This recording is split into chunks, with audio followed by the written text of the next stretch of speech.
It's good to be here, and thank you for coming. This is such an important concept to talk about being assertive, and I think it's really important to talk about because it's not a skill that comes naturally to most people. Maybe you heard about the mild-mannered man who was really tired of being bossed around by his wife, and so he went to his psychiatrist, and the psychiatrist said, "You've got to build your self-esteem," so gave him a book on assertiveness. And I'm not sure when this man read the book that he really caught the concept of assertiveness. He may have just felt really bolstered in his sense of self-esteem and his entitlement, because he came into the home and he stormed in and walked up to his wife and pointed the finger right in her face and said, "From now on, I want you to know I'm the man of the house. And my word is law. And I want you to prepare me gourmet meals. And when I finish my meal tonight, I expect a dessert. And after dinner, you can draw me a bath so I can relax. And when I'm finished my bath, guess who's going to dress me and comb my hair?" And without missing a beat, the wife looked at him and said, "The funeral director." Sometimes we're really quick to wonder if being assertive is really ideal. Because aren't we supposed to be kind and humble people? Don't we risk hurting people's feelings when we're trying to be assertive? Does it mean when we're trying to be assertive that we're getting our way all the time? And sometimes people really struggle saying, like, should it really be that I get what I want or what I need? Sometimes we can feel really selfish to think, this is important to me and I want to put that forward and ask for it to be respected or honored. We can start to feel like our requests are causing us to be like really pushy or rude. Some of the other obstacles that we have with being assertive is about how we've grown up. Maybe you grew up in a home where you learned, I need to avoid conflict at all costs and keep quiet. We talked about those escape strategies in that first workshop on how we deal with conflict, and you may have learned some of those. Or perhaps you learned the only way that I can survive in this world is to exert my strength over other people, and you tend to lean towards being aggressive. Some of the roadblocks to us learning to be assertive is feeling like we're not valuable, or maybe fearing that we're going to be rejected, or feel like we're going to be seen as controlling and aggressive. And whenever I wrestle with a question of what is the way to move forward, I go back to God's word, because that's where we find our hope and our direction. And I ask myself the question, is it even biblical or Christian to be assertive? Like, aren't we as Christians taught we should always please others and defer to them, and that it's really not nice to consider our needs above someone else? There's verses in the Bible. Ephesians talks about serving others, and Colossians talks about be gracious in your conversation. And Christians are told, don't make waves. If someone says something you don't like, just turn away. We can come to this concept of assertive communication with all of these thoughts. When we ask the question, was Jesus passive? It's really clear to me in Scripture that he was not passive, because a passive individual aims to please and aims to avoid conflict. And Jesus said in Matthew 10, "Don't think that I came to bring peace on earth. I didn't come to bring peace, I came to bring a sword." And of course, he's talking about bringing the word of God, which does divide men out. You're either for God or against him. There was no middle ground there. Jesus talked about how there was a cost to discipleship, nothing lukewarm. You were either going to follow him and leave your family, or you were not going to be his disciple. Jesus didn't try to please people by lowering his standards. I heard someone say recently, if the Apostle Paul was here, we'd all be getting a letter. Jesus wasn't lowering his standards. Jesus wasn't striving to please men. Jesus was really clear about how he was here to bring truth. And the Apostle Paul talked about this as an imitator of Christ, that he said, am I seeking the favor of men? Or am I going to be serving God? And so I don't think Jesus sets for us in the Bible a passive example. And he also wasn't aggressive. Jesus didn't come to forcefully dominate or unnecessarily humiliate anyone. In answering Pilate's question about whether or not he was king, he said, "My kingdom is not of this world. And my servants, if my kingdom was of this world, my servants would be fighting." Even in his example, the evening before he was crucified, and Simon Peter whips out his sword and cuts off the ear of the high priest, and Jesus said, no, we're not going to do that. He said, "Put your sword in its sheath. For all those who take up the sword shall perish by the sword." So rather than dominate or even do his own will, Jesus was really clear, I'm here to submit to the will of the Father. And just previous to his arrest, he fell on his face and he prayed, "Father, if it's your will, remove this cup, but not your will be done." Because he came to do the will of the Father. And we also have the Sermon of the Mount. What another great example where Jesus is saying, "Blessed are the gentle, for they shall inherit the earth. Blessed are the peacemakers. They will be called the sons of God." Later in that sermon, he says, "An eye for an eye and a tooth for a tooth." But he said, "Do not resist him who is evil. Whoever slaps you on the right cheek, turn. Also, if someone wants to sue you, take your shirt and let him have your coat also. And whoever wants to force you to go 1 mile, go with him too." Many people have mistaken these verses as Jesus being passive, but I think the context reveals that his teachings were really instead a positive and active response to aggressive behavior. Because this response, correctly applied, is intended to reduce aggression. So what I would like to suggest is the model we have in Scripture of Jesus is that he was assertive.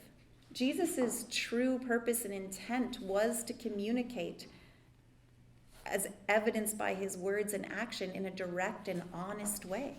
And that's what assertiveness is. The intent of assertive behavior is to communicate in direct and appropriate ways. And he modeled that for us. He routinely did that. He taught that to his disciples. He was clear, "I am the way, the truth, and the life." He was clear, "I am the resurrection and the life." He was even clear when he spoke to Zacchaeus. He didn't say, "Zacchaeus, would you be willing for me to come to your house today?" He said, "Zacchaeus, come down. I'm going to your house today." He said, "Lazarus, come forth." He was really clear in how he communicated. And we are told in the Bible, in the book of James, that we are to be very quick to hear and slow to speak and slow to anger. Ephesians 4 talks about the fact that we're supposed to speak the truth, that we are not to let corrupt talk come out of our mouths. And in Titus, it talks about speaking evil to no one and avoid quarreling and to be gentle and to show courtesy to others. Although Jesus definitely came here and gave up his rights and privileges by becoming a man, in Philippians chapter 2, it says that this wasn't the point of being passive or being a doormat. And Jesus' followers are not expected to be passive or to be a doormat. Although we're called to lay down our life for others, like we talked about in our last workshop, this example from Jesus is for a high and holy calling, not to enable abusive behavior. And so I think it's really important for us to recognize, as Paul teaches, that Jesus was someone who, although he committed no sin, nor was any deceit found in his mouth, when he was being reviled, he did not revile in return. When he was suffering, he didn't utter threats. And he kept entrusting himself to God, who judges righteously. As I said, this skill doesn't come naturally, and often we can lean towards being either passive or aggressive. And I think it's important to look at that, because if we look at the extremes, it helps us understand more about where we want to be. A passive communicator is someone who's really a go-with-the-flow person, and they want to remain unseen and keeping quiet because they're primarily motivated by being people-pleasing and avoiding conflict. And many people who communicate passively avoid expressing themselves. They may have something on their mind, but they don't say it. And of course, the trouble with that is other people can't read our minds. And so there's really a low likelihood, if we're passive, that our needs are going to be met. A passive communicator will really just accept other people's positions and say to themselves, well, I'll let that other person have their own way. And really they're ignoring and dismissing their own rights. And they're allowing people to disregard them by not expressing their needs, their thoughts and feelings, and by not speaking up. And that is likely because they're motivated to be people-pleasing and avoiding conflict, but it could be because they have a big fear of saying no, or they lack confidence to articulate their own needs. Passive people may believe they're inferior. My needs don't matter. And they may feel undervalued. And in the short term, you might think, well, this is effective. And it could be. If there was a problem between you and a friend and you had a different idea of what should happen and you defer, you avoid a conflict. But in the long run, the difficulty, of course, is that you are not meeting your own needs and you risk becoming really resentful in that relationship. And you risk feeling controlled by others because you're not communicating what you need. And so that, of course, comes with a personal toll. If you comply with other people's demands to the point where your personal boundaries are infringed upon, you may get to the point where you are not self-controlled. Rather than making clear statements, you may get to the point where you're feeling a lot of stress, feeling resentful, feeling victimized, and may even get to the point where you think you need to get revenge or you need to explode because you can't take it anymore. It's important to recognize that that can happen.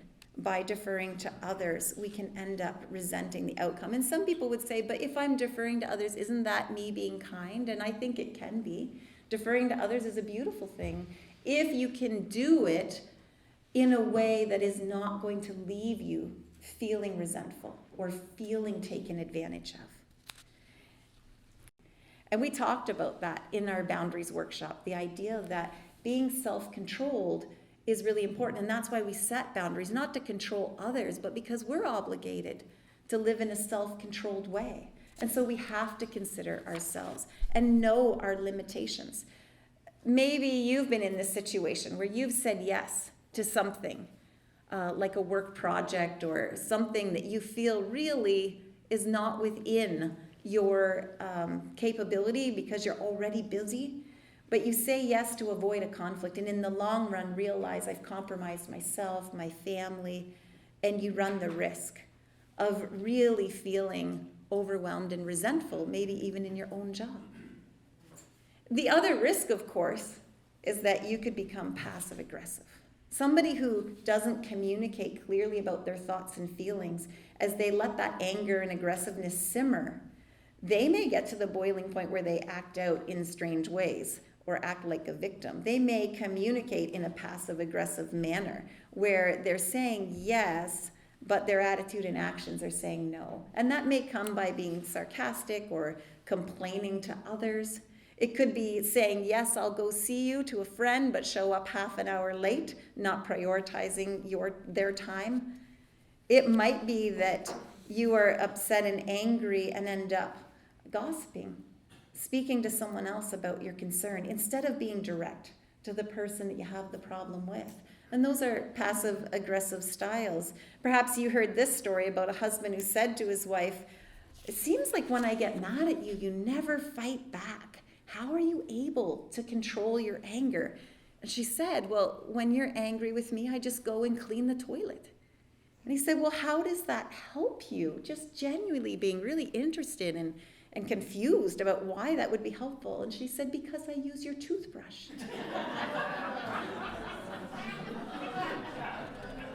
Prime example of passive-aggressive behavior. And of course, the aggressive communicator. This is someone who's willing to exert their rights at the expense of others. So if you think about like a passive person, the image of them might be a doormat.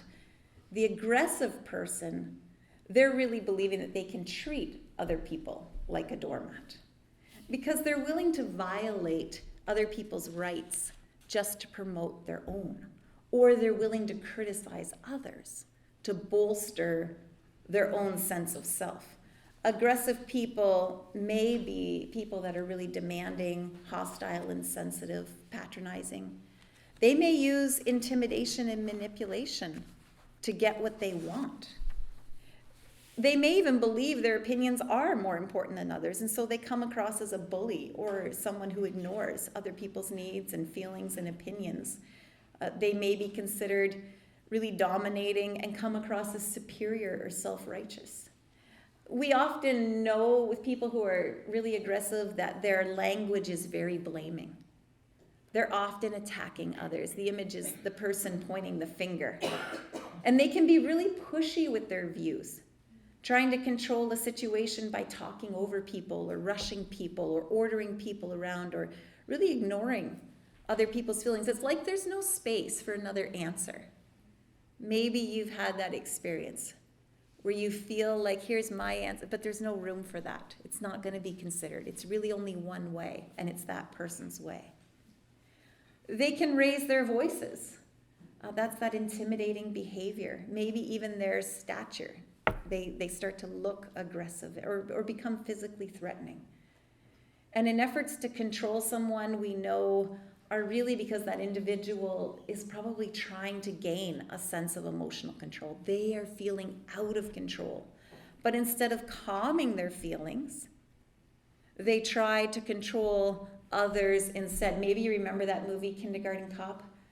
Arnold Schwarzenegger's there and he's looking at the room of kids and they're all yelling. He's saying, stop, stop, stop. And then suddenly he just loses it and all the kids look at him and start crying. And he's like, no, no, no. But he was out of control, feeling that out of control feeling. And it's a very difficult feeling to manage. And you may feel like, well, as I show that dominance, I'm gaining power and strength.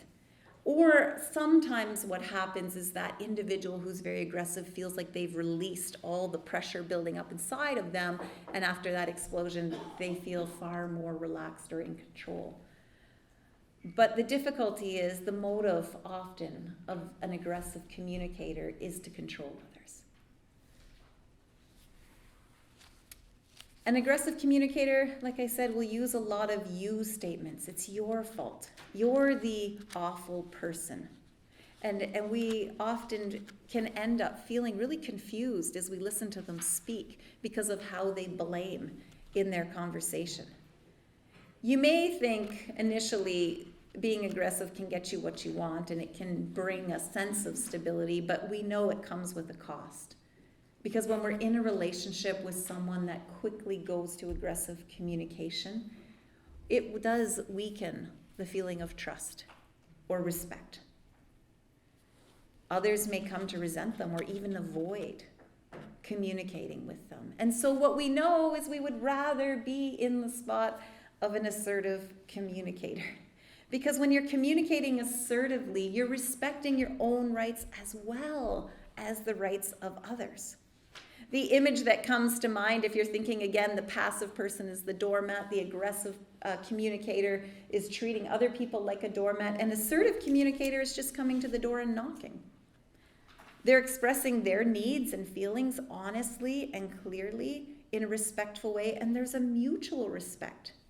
They're willing to communicate in a way that doesn't expect other people to know how they're thinking or feeling. They're taking responsibility for themselves. And assertive people and assertive communicators are often good listeners and problem solvers and team players because they value their own rights and the rights of others. They have a right to say no, but recognize you do too. They have a right to make decisions and to be heard, and they afford that to you as well. There's space for both. And of course, we know there's many benefits to communicating assertively. People can end up having thriving, authentic relationships because they are being open and truthful and respectful. So like we talked about in the boundaries workshop, setting boundaries means we're saying, I want this relationship to continue. I want it to go well, so I'm not going to let it get to the point where we can't continue because I feel like my boundaries are being crossed. I'm going to raise that. Well, same with assertive communication. We're not going to be passive and dismissive or become aggressive because we want to preserve the relationship. We will speak in a direct and honest way. It involves being very mindful of how you communicate a message, and that's important. We know that 90% of communication is body language. It's not our words. And so you have to think about your voice tone, your body language, your facial expressions. Being assertive really does give you the very best chance of successfully delivering your message. And that's another motivation to speaking assertively. If you communicate in a way that is too passive or too aggressive, your message may be lost because people become too busy trying to navigate your delivery. You're asking them to hear you, but you're making it so difficult to hear you because they're having a reaction to your communication style. So again, your message is more likely to hit the mark and more likely to be heard when you're prepared to deliver it in an assertive way. When you state your preference assertively, you're very mindful that you're not attempting to silence or control others or put them on the defensive. And that's really, really key because, again, this is about staying connected in relationship, not about dominating or controlling. Instead of you language, which we know is part of that aggressive style, we need to use I language. And so we may be mindful not to say something like, you're causing me to be delayed, but to communicate to someone, I'm concerned about the delay. When you're assertive, you're really looking for win-win situations. And you're really looking to create honest relationships that are free from feeling bullied. And so I think it's really important that we take some time to dissect how do we do this? Because again, it doesn't come naturally to us. It's very, very difficult to communicate assertively. As we talked about, we can become more assertive when we think about who can be a role model. And Jesus Christ was a wonderful role model of being an assertive individual. And the Bible talks about, in Proverbs 15, having a gentle answer because that turns away wrath. Be mindful that having a gentle answer or being honest with people does not mean that you can literally say whatever comes to your mind out loud. An assertive communicator is honest, but remember in John he talks about our communication is full of grace and truth. It needs to be constructive without hurting other people's feelings. You need to use discernment. It does involve pausing. It's not a reaction, it's a response. And what we learn about in our anger management courses is that we can really struggle with aggressive responses when we don't create distance between the moment we experience a trigger and then when we react to it. And so the first thing they teach you is create distance. As you get distance, you have more capacity to respond. And so I think that's really, really important. To create an opportunity for you to step back and use discernment and ask yourself, is this an appropriate situation for me to communicate this, and how can I do it in an effective way? One of the roles I have in my job is to be a moderator of email communication. I deal with a lot of people who are caught in high conflict patterns. And so instead of emailing each other directly, I say to them, send me the email. I'll help coach you through that and to send an appropriate response. And it's really interesting. I had an individual this week say, wow, I really kind of like how you make me sound so polite. And he said, I'm going to pay attention now to how you communicate. I want to try to duplicate that. He said, I've always spoken my mind with no filter. But I see now I really need to work on that. And I thought, that is so interesting. As we role model this for others, we actually invite other people to consider, could there be a different way? And when you show that kind of respect for yourself and respect to others, we really do invite them into that better relationship. If you don't know the Lord, find someone in your life who is a good communicator and think about, how can I learn from them? How can I model after what they're doing to make sure that I'm speaking in a way that is assertive? So that's tip number 1. Find yourself a good role model. Tip number 2 is be prepared to use the I statements. We get into less trouble when we're talking about ourselves than when we are pointing the finger. So saying I disagree comes across very differently to people than you're wrong. If you have a request, saying I would really like you to help with this is different than you need to do this. And it's really important that you keep your requests very simple and specific and clear. For instance, you might say, I'd like to be able to tell my stories without interruption, instead of saying, you're always interrupting me. You can spend time focusing on the part of the conversation, your thoughts, your feelings, and that will help get a conversation that is going off track on the right track. A framework that I like to think about is, it's very simple, but it's helpful when you're thinking about how do I phrase this situation to someone. You can think about the words when you, and then you describe what happens. When you did this, I feel, and then talk about your own feelings, and then explain why. And then give them the bottom line. So here's what I would like. It might sound like, last night when you criticized me in front of our friends, I really felt embarrassed and hurt. And it made it really difficult for me to know how to respond to your concern. So if you have a complaint, I'd really like you to bring it up with me in private. And then I would find it easier to talk with you about it. And that really does focus more in the end on the go forward. With children, I think about the acronym ACT. Acknowledge their feelings, communicate the limit, and target an appropriate behavior. When I used to do play therapy with children who had a lot of aggressive issues, I would say to them, you're really angry right now. It's not okay to hit me, but you can go hit the pillows and give them an alternative that's appropriate. We want to be mindful again of the thought that I can't control what you do, I can only control what I do.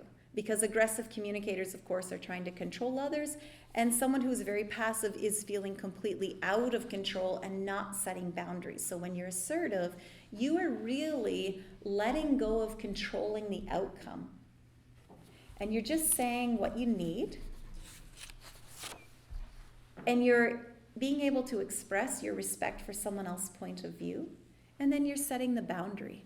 I think this topic really does fit in line with our boundaries workshop, where we talked about how do we know our own limits. And when we're communicating assertively, we're doing it from that perspective. Here's my own limits. And so if you're feeling overwhelmed, instead of looking at your boss saying, you're giving me too much work, you might just say, I'm really feeling overwhelmed with the amount of work, and I would like to be able to find a better balance with the workload. I language allows someone to hear your concerns without them feeling like they need to defend themselves. It's really positioning the other person as a potential helper person, which invites them to take a step towards you instead of positioning them as a potential enemy. Here's what you've done wrong, which will cause them to be defensive and take a step back. So you need to think about assertive communication. There's so much value because you are inviting relationship and you're inviting the ability to go forward. It's really hard to do I statements. If you think about trying to formulate an I statement, you might find yourself slipping a you in there. Like you might be saying, I feel like you are ignoring me. Or I'm concerned that you are going to make me miss the deadline. So take some time to think about what are my I statements. Focus it on your own feelings and then also your own boundaries. Knowing your own boundaries is tip number 3. And practice them. If you have a hard time turning down requests, you can think about that phrase that we talked about last time in our boundaries communication, where we said, my heart wants to say yes, but the reality of my circumstances, this is a no. And you're able to acknowledge what you wish you could do without compromising your boundary. But if you're really struggling with that, take some time to practice. Take some time to think about, how can I communicate a no without feeling like I'm obligated to give an explanation? That's a really important piece to this, because when we feel like we're obligated to give an explanation, we may feel like our boundaries are being compromised because we're getting talked out of it. Make sure you use opportunities to rehearse and practice. When I've worked with families in really high conflict situations, sometimes I've said to them, how about you try this language on and see what it sounds like? And it's really interesting that it might take 2 or 3 times for a person to practice it before they really feel like they're communicating in an assertive way. I encourage you, write down your responses. Take time to review it and make sure that it's really coming across as an assertive communication, not aggressive or passive. Another tip that I have is to be aware of where you're triggered. Do you remember when we talked in the conflict workshop, we talked about that red brain where we can get into fight, flight, or freeze. And conflict is really hard for most people. And these situations where we have to be assertive, there's often an emotional trigger going on, and we personally are being triggered. It can be really, really hard to stay in a place of calm. You might start to feel yourself getting angry or heated, frustrated. So in those situations where you are getting emotionally charged, remember, it's important to bring yourself to a place of calm. You may say to somebody, I want to just take a break from this conversation. I feel like I'd like to come back to it when I can think more clearly and get to a place of calm. That may take 24 hours. That may just take a good night's sleep. It's really important to look at that and don't feel pressured in the moment to respond or react. And practice your peacemaking responses, not the escape. We talked about this in the conflict workshop, not your escape responsive or your attack responsive, but your peacemaking responses. And taking some time to, like I said, draft a peacemaking response or role play it with someone can really help us bolster our skills. And the last thing that I think is really, really important in assertive communication is being mindful that it is important to become a good listener. Because you're reminding the person, although you're creating space for you, you also have space for them. If you know someone who has really struggled with feeling passive and then they've spent some time in therapy and now everybody needs to think about their needs all the time and make sure that their needs are being honored, you're realizing now you've brought into your world room for you, but you've done it at the expense of pushing others out and not giving space for them. So being a good listener is important. You're expressing yourself, but you're listening patiently, which does involve eye contact and asking relevant questions. Giving space and listening isn't just putting your fingers in your ear and, saying la la la la while they're talking. It's making sure that you're setting the right tone and you're listening carefully. And you're summarizing. Have I got this right? Is this what you're telling me? Because then you're going to ensure that you're responding in a way that is really assertive and not aggressive, because you're clarifying and listening to understand, not just listening to react, which is a real temptation, again, in heated conversations. It's really easy to be listening only so that you can kind of formulate your next argument. So listening to understand is wonderful. The last thing I think is really important for us to cover is what happens if? What happens if you're communicating assertively, you're doing all the right steps, and the person still responds in a dismissive and aggressive way? We talked about in that boundary workshop, a manipulative person never met a boundary that they liked. There are some people who just are not going to respect your boundaries. And it's really important that you keep mindful in your own brain that you've got to stay in a green brain space, a space where you can hear and remain calm. And if you can't, that's a really good opportunity to end the conversation, because if you don't, you could easily get into those fight, flight, or freeze responses. The person that I love talking to or listening to talk about how you deal with individuals who are high conflict and who really don't care about your needs is Bill Eddy. And he has an acronym called BIF. And he says, you got to use biff responses when you're dealing with high conflict people. When someone does not like the boundary that you set, when they're very resistant to listening to you, he says it's important to speak in a way that's very brief, it's informative, it's friendly, and it's firm. So a very brief response, because long explanations tend to trigger more upset and conflict. An informative response, you're just sticking to the facts, not judgments. You're not getting into assumptions or pointing the finger. You're just sticking to the facts. And you have a friendly tone, and you're firm. And a firm response might sound a bit like a broken record. When they're saying to you, well, here's what I want you to do, and you're saying, I'm sorry, I'm not able to do that, and they keep pressuring you, the response of, I'm sorry, I'm not able to do that, or I'm not able to help even just this once. Just doing that broken record response is a way of not getting pulled into the conflict. So think about that in your responses with someone when they're not respecting your boundaries, when they are becoming more aggressive, to keep things very brief, stick to the facts, keep it friendly, but be very firm. And don't get pulled into the argument or try to explain yourself. There's times where it's okay to say, I'm feeling really frustrated and tired in this conversation. I think we're getting off topic, and I'd like to plan this at a different time.